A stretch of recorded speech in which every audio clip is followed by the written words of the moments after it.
Welcome to Munching with Marc, where we journey through delicious things we like to eat. We're going to cook them together and we're going to eat them together. And today we're recreating McDonald's McRib. The McRib is a McDonald's sandwich that has gained global cult following. It's essentially a restructured boneless pork patty supposedly made from pork shoulder meat, although disputably made from such lovely things as heart, lung, tripe and connective tissue. This mystery pork meat is ground and formed into a rib-esque patty, then it's generously slathered in a sweet barbecue sauce and nestled in a hoagie roll with pickles and onion.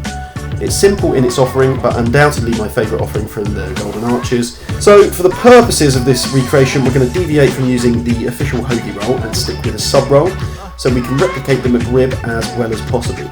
Officially it's a hoagie, but to anyone that's eaten the sandwich, it's clearly a sub roll. Sub rolls are softer and lighter, while the hoagie is more dense and chewy. And if you've had a McRib before, a hoagie roll definitely doesn't fit the McRib profile. In the UK, we rarely see the McRib. The last time it was sold in the UK was 2015, and it's been far too long. My heart longs for a McRib, although my arteries definitely don't. So join me in this video as we recreate this amazing sandwich, and if you like what you see, then please give me a like, subscribe and drop me a comment. First we start with the patty. We're going to give McDonald's the benefit of the doubt and assume it's 100% pork shoulder meat, and so we're going to use these pork shoulder steaks. For the patty, we need a good fat content, as fat provides flavour and moisture, and if the meat is too lean, the patty will be dry and bland, and we won't have that delicious, greasy, spongy texture that the real deal has. Pork shoulder steaks have a really nice distribution of fat and will create the perfect McRib patty. And first I'm going to chop the steaks into little bite-sized pieces and throw them into the food processor, and we're going to grind this meat up into a fine meat slurry, not before adding some simple extras: smoked salt, garlic powder, onion powder, and just a tiny bit, and don't call me crazy here, Chinese 5-spice. It really does work.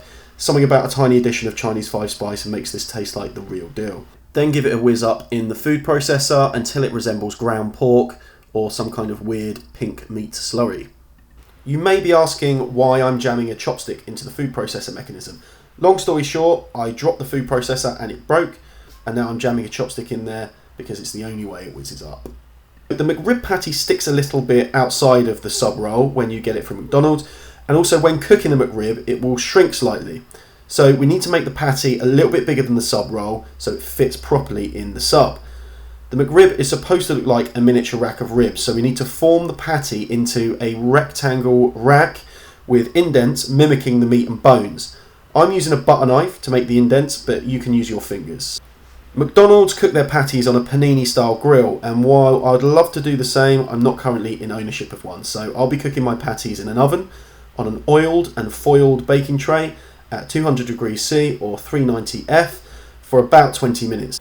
Now onto the barbecue sauce. The main flavour coming through the whole sandwich is from the sauce, so it's important to use a half decent brand, and I've gone with Sweet Baby Ray's.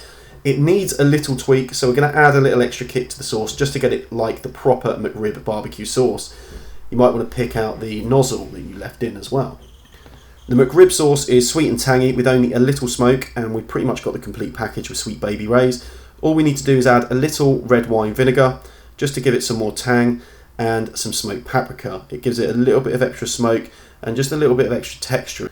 Onto the bread roll. I have a standard submarine roll. The official McRib roll is 5.5 inches.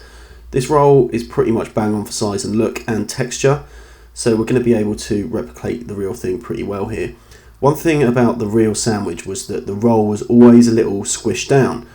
Official pictures show a plump bun perched on top of the patty, but the real deal was a lot more underwhelming. But this is the way I remember the McRib, and it's all part of the charm, so before toasting the bun I'm duty bound to smush the bun down and into the frying pan or skillet to get a nice toasting. Now the patties are done and it's time to give them a bath in our barbecue sauce. In McDonald's the patties sit to marinate in the barbecue sauce until they're assembled and served, so we're going to heat the barbecue sauce a little and let the patties sit in the sauce for 5 minutes just to soak up that sauce. Now for the assembly. Get your toasted sub rolls, place the barbecue sauce saturated patties onto the roll. The simplicity of the McRib is part of the reason why it's so popular. Nothing crazy, no unnecessary toppings or ingredients, just the addition of pickles and chopped mild white onion, and this is complete. If you want to be as accurate as possible, you want a completely inconsistent and haphazard distribution of pickles and onions, but this is one area where we can deviate from the real deal and lovingly place them so each bite gets the right amount.